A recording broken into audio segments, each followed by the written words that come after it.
يا رب بس عديها. يمه هاي البنية ما تفيدك بدون ما اشوفها، قوم خل نروح يمه. ليش يمه؟ يمه من عرفت هاي بنت خالتي الصقيعة قلبي مرتاح. يمه ثق بذوقي. يمه انت شلك علاقة بالذوق بتسريحة القنفذ اللي مسويها، بعدين تترجى بالصفصاف يطلع ثمر بي، وهاي والصقيعة من نفس الشجرة. بعدين يمه انا شو مسويت لكم يوم يذبون علي عطلات؟ ترى ضربتين بالراس توجع. يمه شنو قدامك انا هندية؟ هاي الدقة حاطتها بقصتي، انفتح سرك يوميا ذابين علي حياة، يلا لا يوفقكم ان شاء الله. يمه جت العروسة.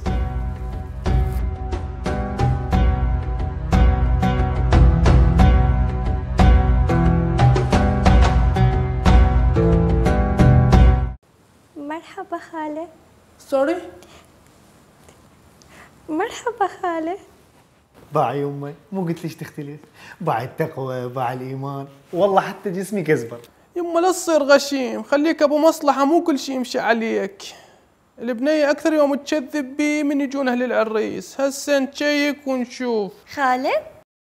وخل خاله. زفتي اختي زقت حلوة؟ في الدول الله. شو كنت نحكي بالحاضر والغايب؟ هسه نشيك ونشوف. هاي ايش بايدك؟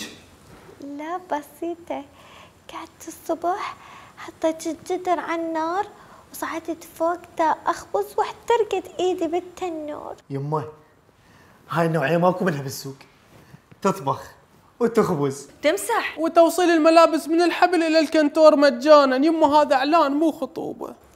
اروح اصب لكم الاكل اللي طبخته. نعم؟ الاكل اللي طبخته حتى نحكي بالحاضر والغايب. يلا عيني بقشة، خلينا نذوق الاكل وبعدين نحكم. عجبتك الفاصوليا؟ سوري؟ فاصوليا. عاشت ايدك على الطبخ كلش عظيم، شلون طابخته يا وجهي؟ العابة. يمه هذا الاكل اللي انت طابخته؟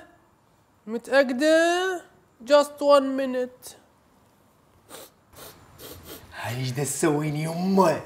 يما هذا الطبخ مال اوائل، عاشت ايده الشيف اللي طبخ هذا الاكل، بس يما ليش جايبينه سفري ومن الصباحيات؟ المفروض تجيبوه قبل ما نجي بساعة حتى يبين فريش، وانتو هستوكم طابخي بيبي.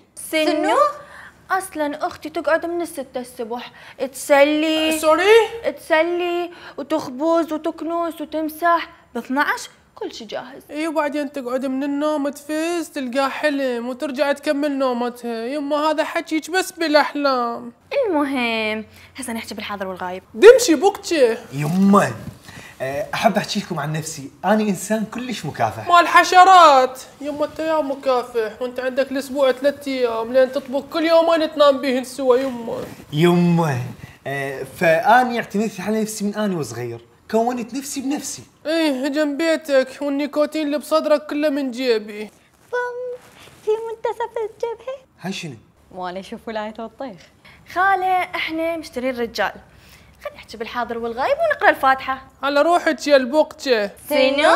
يمه يا التافه، البنية بيوم خطوبتها تنقلب من نشلبي بالتمثيل. يمه هاي مو قدام عينك. قدام عيني؟ هسه راح اشوفك جهاز كشف الكذب مال حجية. عيني بتكم ما تفيدنا، لان بتكم ملتهية بالطبخ وبالتنظيف، وليد يريد وحدة تدلعه، يعني اذا تزوج بتكم ثاني يوم يصادق عليها وحدة. شنو؟ شوف حبيبتي حجية، هاي السوالف مو علي، هياتني وين يلقى احلى مني؟ سوري هي مو كانت خالة، شو انقلبت حجية؟ يلا شو كنت نحكي بالحاضر والغايب؟ بقجة مو قلت لك جاي تناسب ناس من الثقيلة مال ابو غريب؟ يما انا ابني ما يريد هيجي مرة مضبرة، يريد وحدة ايديها حلوة ناعمة. حبيبتي مضبرة شنو هذا وشم؟ بقجة دنقشر ودنشوف. اقول لك خالة انا الليل كله سهرانة من الانستا للسناب، من السناب للانستا للجروبات. اقول لك خالة ايش وقت نحكي بالحاضر والغايب؟ عيني بقجة راح الطمك راجدة على عينك عميك عمي. يما شفت؟ هسه شنو يمه؟ ما نريد جنة للصبح تسهر على التليجرام، جنتنا لازم ب 12 تاكل عشاها وتنام، والنوب تقعد للصبح تطبخ وتمسح للبيت، هو العرس مو بس رقص ومسامر الطشك ليه، واللي ما يسوقه مرضعه ما ينفع وياه حزام. عمد اسمعيني شبيك، ما حد بقدي دارج، اعرف طبخ واعرف غسل واعرف خبز، بس لو صرت جنتكم. عمه ولك ماي العين، ابنك احبه من سنين، نطلع سوا ندخل سوا، زوجونا لا نفضحكم، زوجونا لا نفضحكم. هسه شنو؟ نحكي بالحاضر والغايب لو لا؟ لا حاضر ولا غايب. هم زين يما نبهتيني، اساور انت طلعتي كذبه. يلا ماما امس نروح للبيت حتى اسوي لك تمن وفاصوليا. سوري؟ anyway